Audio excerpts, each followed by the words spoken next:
ngajarin kayak gitu. Itu posisi di atas, dia udah buka celana atau gimana? Buka, abangnya pun buka. Sampai saya pegang itu basah. Punya abang itu saya pegang basah.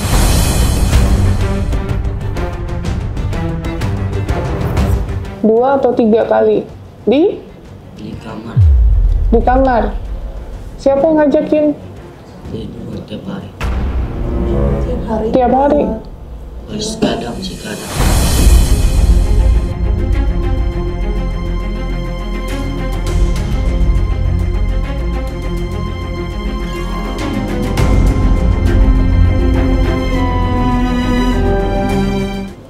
Nah Bu, sekarang aku ngobrol sama ibunya aja ya, kalau sama anaknya mungkin nanti ya. Jadi ibu sekarang maunya gimana Bu? Saya cuma bingung nanti pas lahir aja anaknya kayak gini. Kamu siapa yang ngurus? Nah, ibu kan udah menghubungi kita, yang otomatis ibu percaya sama kita kan Bu, gitu. Posisinya kan sekarang ini kandungannya sudah 8 bulan, yang notabene 1 bulan lagi dia akan melahirkan, gitu.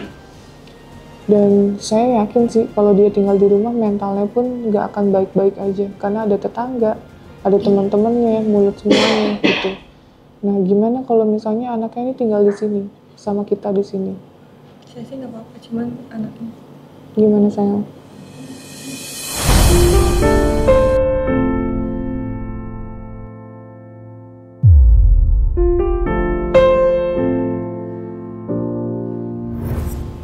Nggak mau. Kenapa nggak mau? Ini kan berat. Sini sama tante sama aku. Nanti kita jalan-jalan ke mall. Ini ada anak tante. Mana anak-anak? Ada Zahra mana? Panggil aja sini. Mbak April. Ada anak tante juga. Nanti bobo sama anak tante. SD kelas 4.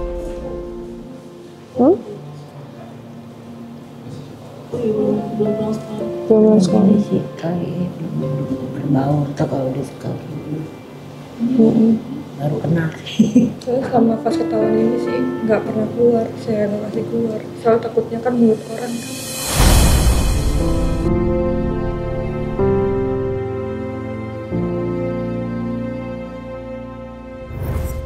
Sekarang perutnya ngerasain apa? Hah?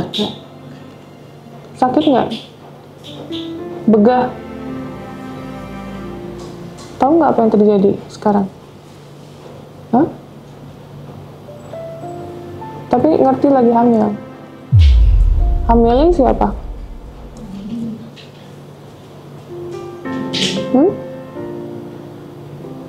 Dede ya? Iya. Ya sama ibu juga nggak mau ngobrol Bu. Enggak mau ngomong. Cuman kalau di rumah yang ngobrol cuman ngomongin adiknya, bercanda-bercanda gitu doang. Nggak apa yang diungkap tuh ditanya nggak pernah menjawab. Udah berapa lama Bu ibu tahu kejadiannya? Kurang lebih? Akhir Mei. Mei. Habis lebaran nih. Akhir Mei. Pas saya tahu itu saya langsung minta tolong Tante Novi kan. Tapi sebelum saya tes pack ya. Cuman saya pegang perutnya. Jadi saya bingung ini gimana.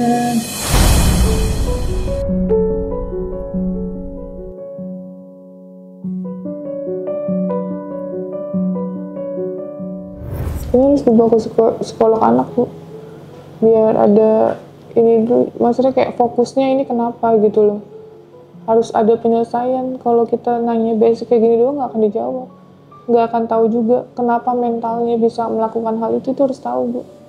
Kalau kan nanti akan berulang gitu, apa mungkin dari pergaulan atau mungkin dari dia melihat seseorang atau diajarkan, itu kan harus tahu kita.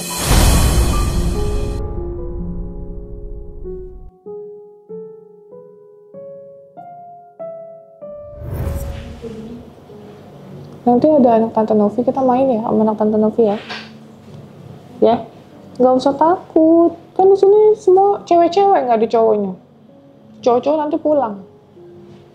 Cewek semua kita. Ya.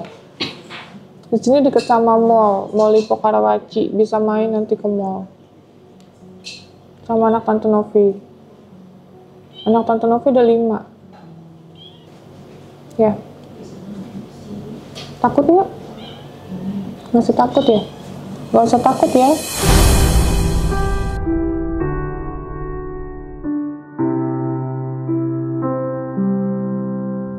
Kalau usia segini kan sebenarnya nggak paham ya teh apa yang terjadi. Iya, belum paham ya. Dia, tapi kalau saat ditanya dia apa yang terjadi, dia akan bingung gitu. Karena proses yang harusnya dia tahu sebenarnya anak umur sejak dini itu sebenarnya harus dikasih tahu mengenai organ reproduksi. Cuma kan memang banyak orang yang menganggap itu tabu. Awam ya? Awam dan tabu. Nah, karena proses pengajaran itu tidak tersalurkan dengan benar kepada anak-anak, ya terjadinya hal seperti ini. Karena anak-anak itu kan tingkat keingintahuannya tinggi, apalagi mencoba-coba gitu. Justru harus kita yang memberitahu batasan mana yang tidak boleh dilakukan oleh lawan jenis dan tidak boleh disentuh. Itu pelajaran nomor 1 yang harus dilakukan oleh orang tua sebelumnya.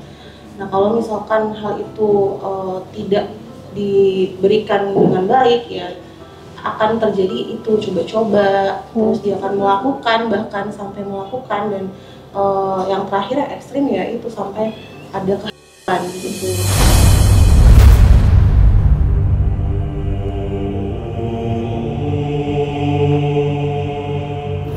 Saya harap sih untuk yang di saat menonton ini, menonton di rumah, baik ibu muda maupun ibu-ibu yang lain yang punya anak, mulai diberitahu sistem reproduksinya gitu. Jadi untuk kelamin laki-laki itu namanya apa, kelamin perempuan itu namanya apa, itu bukan vulgar, tapi itu memang kita harus memberitahu nama yang sebenarnya gitu. Jadi tidak boleh tuh kalau misalnya pakai kayak bu gitu, terus kayak empek-empek lah apa segala macam, istilah-istilah itu tuh nggak boleh. Jadi bener-bener kalau laki-laki itu adalah teh, kalau perempuan itu adalah vagina gitu. Itu apa, itu tujuannya untuk mengedukasi anak-anak supaya nantinya tidak terjadi hal yang tidak diinginkan.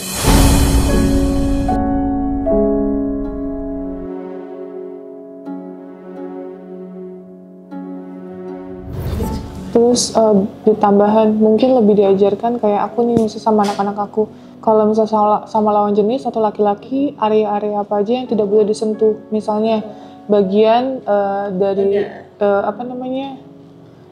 leher ke bawah itu tidak boleh disentuh sama lawan jenis sedini mungkin. Jadi kalau ada yang melakukan itu, kita harus jelaskan itu tidak boleh, harus lapor. Bahkan kalau ada yang melakukan itu jangan segan-segan untuk minta tolong atau teriak. Iya, betul. Gitu, apalagi yang melakukan adalah orang asing.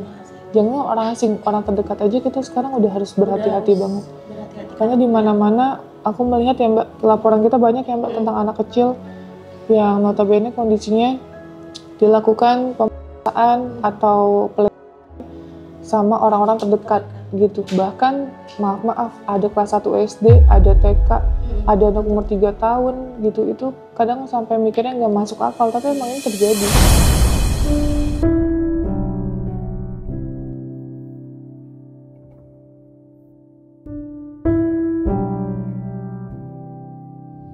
Jadi nanti adiknya bisa tinggal di sini sama anak kita sampai melahirkan. Nanti melahirkan pun semua biaya kita yang tanggung gitu. Nanti setelah melahirkan kita bicarakan lagi ibu maunya seperti apa. Untuk saat ini karena kita juga baru ketemu dan langkah yang paling tepat saat ini adalah anaknya tinggal sama kita. Karena untuk menjaga mentalnya juga Bu yang saya pikirkan, dan ibu kapanpun boleh jenguk. Boleh jenguk adiknya 24 jam Bu, sama kayak pasien-pasien kita yang lain, mau jenguk kapanpun boleh.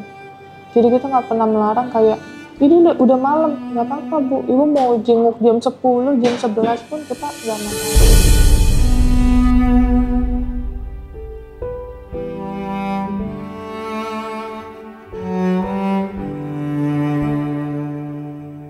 Gitu. Tapi menurutku langkah awal sih itu Bu yang saya bisa bantu. Sekiranya kebutuhan anaknya apa, kita pasti akan penuhin.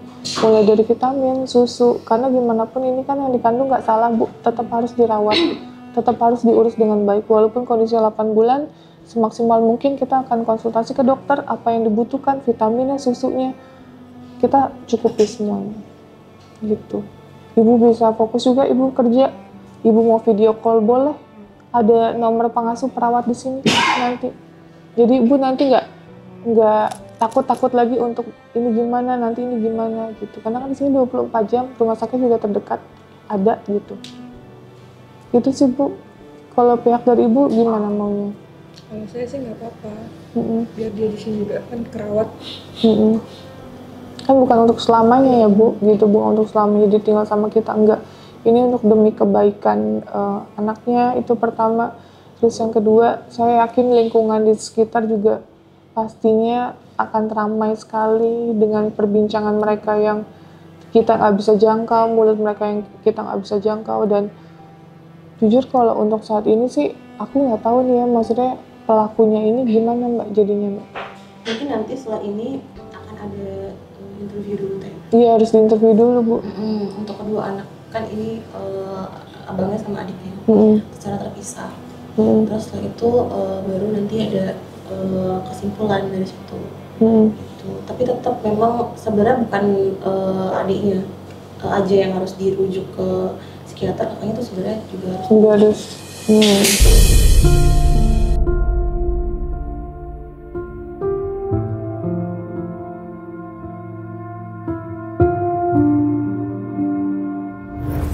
Nanti mau sekolah lagi nggak? Mau lanjut sekolah di mana? Tapi bongsor ya Bu? Iya gede. Oh, tinggi.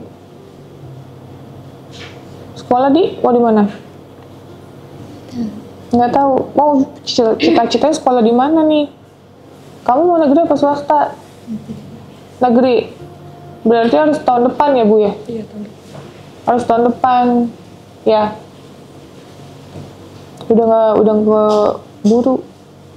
Oh iya udah nggak bisa. Tahun depan kalau nggak dapat negeri swasta berarti ya. Di mana sih Bu? Jakarta Utara ya? Oh Jakarta. Swasta banyak nggak Bu di sana? Swasta paling dia waktu kemarin pengennya di Muhammadiyah, cuman kan Muhammadiyah biayanya tinggi ya. Oh besar berapa Bu estimasi? Estimasi masuknya aja tuh 3 jutaan. 3 jutaan. 3 juta terus pembayaran ininya? Per bulannya itu 450. 450.000. Ya udah, nanti kalau misalnya mau masuk negeri nanti Tante Novi sekolahin ya. Oke? Yang penting fokus ini dulu, fokus yang sekarang, jangan jauh-jauh dulu mikirnya. Udah bulan depan ya? HPL-nya ya Bu? Nah dokternya sih kemarin pas dia ngomong itu antara akhir bulan ini atau awal September gitu aja. Soalnya Akhir sesar. bulan. Oh iya sesar lah Bu, kan soalnya kecil pinggangnya. Agustus.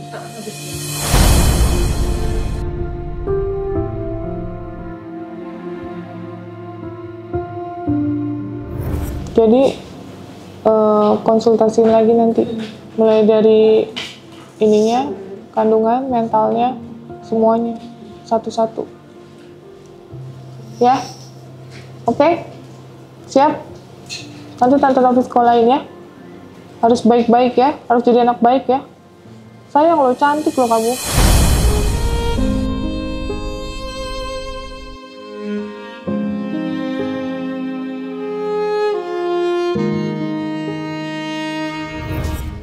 Ada mau disampaikan nggak sama Mama? Ada nggak? Mau ngomong apa sama Mama? Minta maaf Mama. Manggilnya apa? Ibu atau Mama? Bunda? Minta maaf nggak sama Bunda? Gimana? Ayo sayang, mulutnya dibuka. Minta maaf Bunda.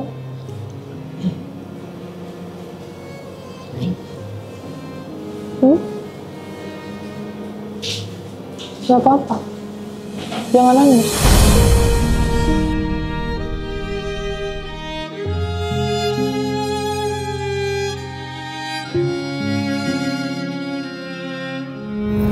Coba ngomong dulu sama Bunda ngomong. Kasihan Bundanya juga nangis. Bundanya nangis, kasihan ngeliat kamu kayak gini. Ini kan ditutupin Mbak. Iya bingung, ada sembunyiin juga. Dia bingung menjelaskannya seperti apa.